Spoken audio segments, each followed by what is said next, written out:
Today we are unboxing or uncrating the Mech Maxx portable sawmill. We have tried cutting a whole lot of lumber. You can see past my wife there with the Alaskan sawmill.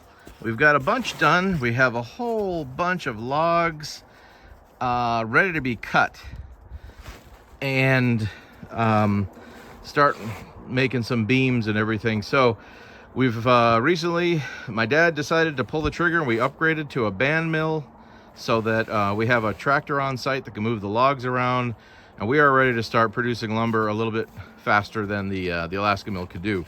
So we'll get into this unboxing and see what we got. I'll let the unboxing begin. Dad's already come up here the other day and got the screws out of this. There we go. It was all nailed together and screwed together. All right. Probably right from their American factory or possibly China before the tariffs. Lucky. Look at that. And this thing has a 212cc motor on it, engine. And looks like, yeah, I'm not sure. We'll have to start busting this all apart. Anyway, I'm gonna start pulling some of this stuff out. Yeah. Because we're gonna have to find. Well, that must be the oiling jug, huh? Or the. This is for the Gatorade. For the, yeah. For the Gatorade. All right. These might be pieces of the track or something somehow. And there's a few more boxes too with the track extension and parts and pieces. Real work. The real work. I'm just the camera guy. All right, so it's been decided, as all the parts are coming out of this, that we're gonna pull this wall out so that we don't get a hernia trying to lift this engine. And what is that, like a 7-horse engine then? If that's a 7 horse, okay, the 212cc. So basically all these have little screws in them, and yeah, we're just taking them apart. Gonna open it up, and this whole crew is, except for Bandit, who's trying to get everyone to play with him, just opening up all the stuff. The weather has been crappy, so we put up a little easy up to make sure that as we get this thing put together, it will be all right. What we've decided here is we've got our poured foundation, and we're gonna put the sawmill across the front where the tractor can drive straight up with the logs and put them on the whole thing easier. Like I'm gonna do another review video of the big chainsaw mill we had, but fatiguing when you're out on your knees trying to work a saw that was probably way too big. The 100cc chainsaw was just a monster. So anyway, we'll keep getting this thing out and put together. Yeah. Okay, so these look like tracks, feet, all kinds of parts, pieces. The main head and the blade came on it, a band mill blade, and next to Scott is a whole bunch of the other gear. And I just pulled out, there was another box, and Dad had got an extension, so we have another, I'm gonna guess that's an extra 4 feet. 4 to 5 feet of track. So, you know, so we can do more than 8-foot logs here. Some 10 and 12 footers, hopefully. So yeah, we'll keep, this is everything coming out of the box. Bandit, don't lick that blade. This is all the infrastructure.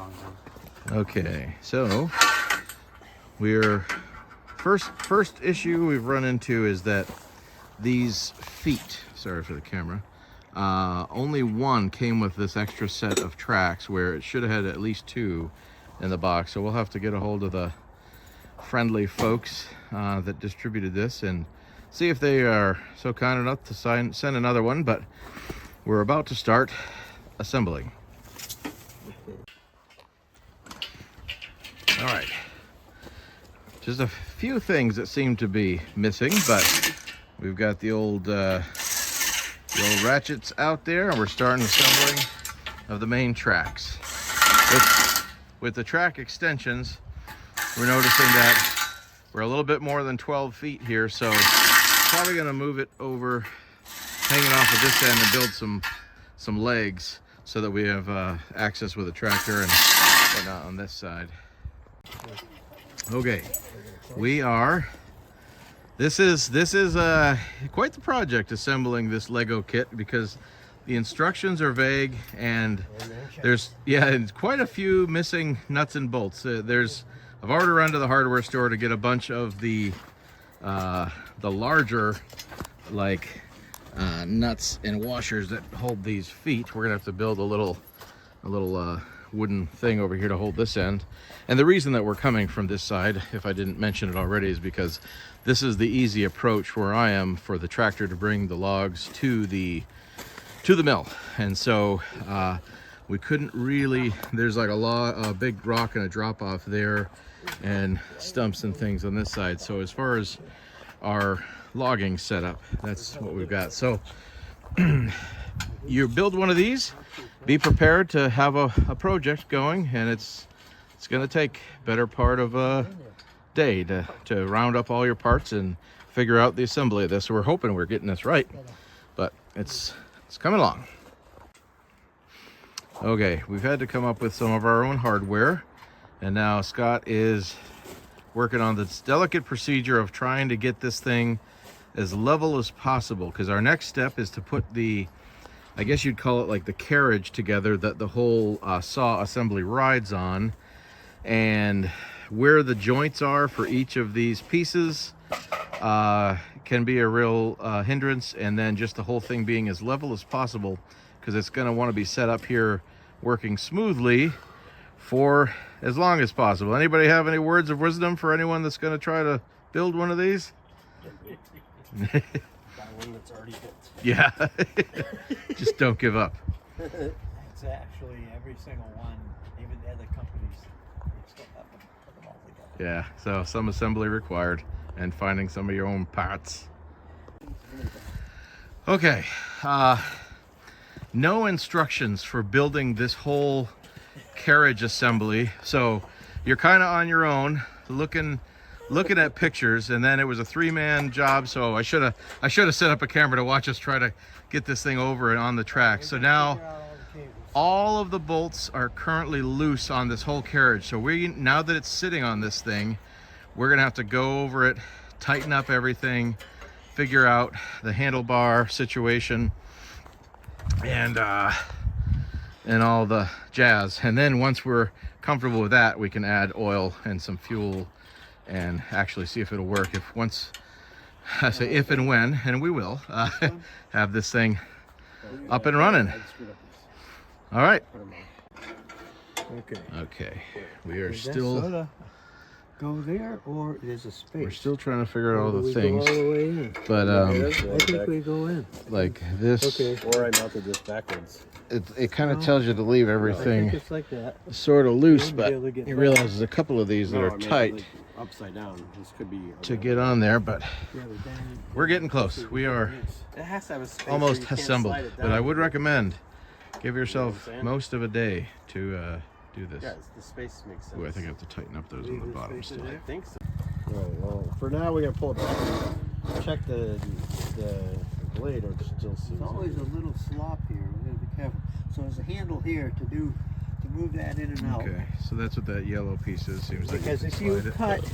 you're cutting a piece this big, Yep. and you have that, this whole thing is gonna flex too much. Right. Okay. So we're getting close to putting some gas and oil in this thing and firing her up. I don't know if we're gonna put any wood on it today.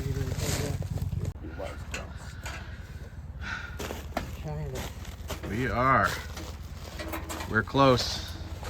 We are gassed up. We're fuel injected, hydrostatic. It's grease lightning. All right, we've got oil in the motor. We've got gas in there. We're just lubing up the cables for all the adjusters. We've already done a good leveling job, and getting some water. You put water with a little bit of dish soap at the top there for the actual blade. And we're gonna fire it up here in just a second. Uh-oh. You just came out. It's the bump in the track. Okay, we have to adjust that. Just testing out the whole. That's the sad part. They don't like going backwards over the bumps. That's what, they what? Well, no, it doesn't. It cuts forward. We gotta cut it and then bring it back every time. In the place of a regular Okay, so we added a little bit of soapy water to this thing. It was pissing everywhere, so we're trying to get that slowed down or stopped. I don't. Oh, it's still leaking. That's good. The finest of Chinese engineering. Oh well, okay, but that's. I mean, we still could fire this thing up. Yeah, just start it up and try it. That's what I'm gonna For the say. engine. Well, Yeah. Wait, I gotta get ready. Dan is going to try to grab it. Should these be locked? Yeah, Are they? they're not locked now. Locked this way? Okay. All right. So we're on. Do we have a prime bulb or a gas switch? Let's see. Here's the Where's gas. gas? Then gas is on. Choke on. Throttle. Well, the choke's Contact. on. All right. Here we go. Come on. Hey, you. For all the. You may want to pull that. And it has a spark plug in it. Actually, can you grab him stuff? Get over here.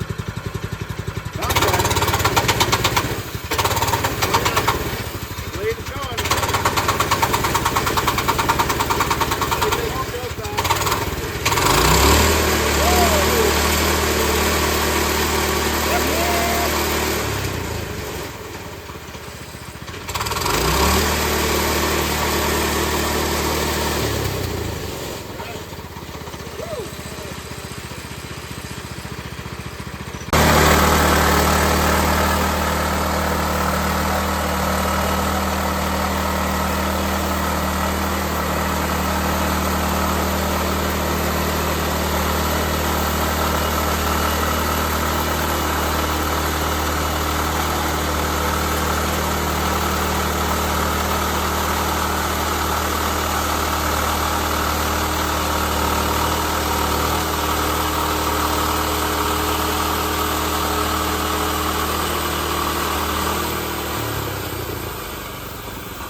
That was a culmination of our first 6x6 post. A little bit of live edge. We have like 1.5 to 2 feet that we can lose on this end, so it was a wonky log. Oh, pretty cool though. The old Mech Maxx 18-inch sawmill just made its first 6x6 beam, which will one day be a post. It's in my pocket.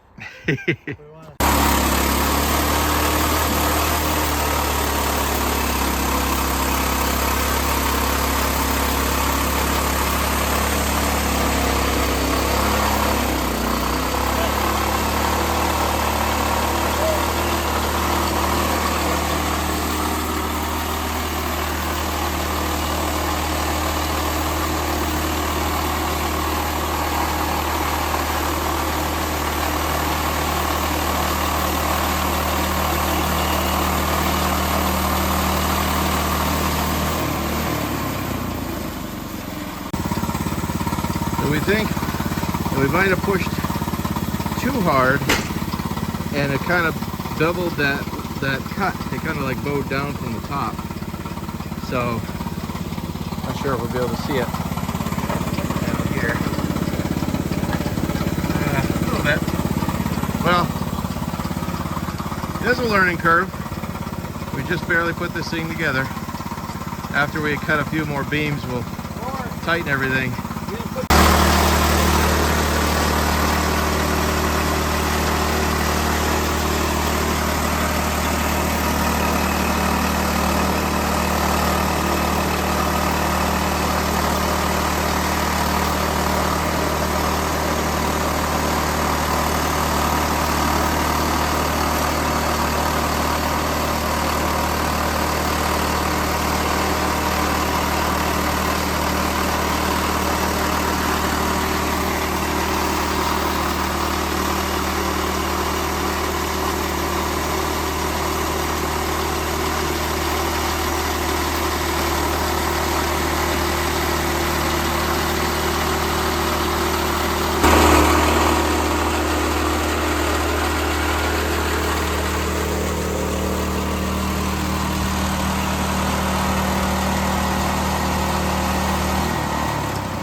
Like a well-oiled machine. We'll flip it back over, get the last cut. Well, we've made a few beams today after getting this thing set up, so we're psyched. A little bit of a learning curve. I'll come over here, you can kind of see our stuff, and we put the 10 by or the 8 by 8, whatever that thing is, over it for the evening, and we'll be cutting here again on Easter. But I want to thank you guys for checking this out. Get outside, get your hands dirty. We'll see you next time.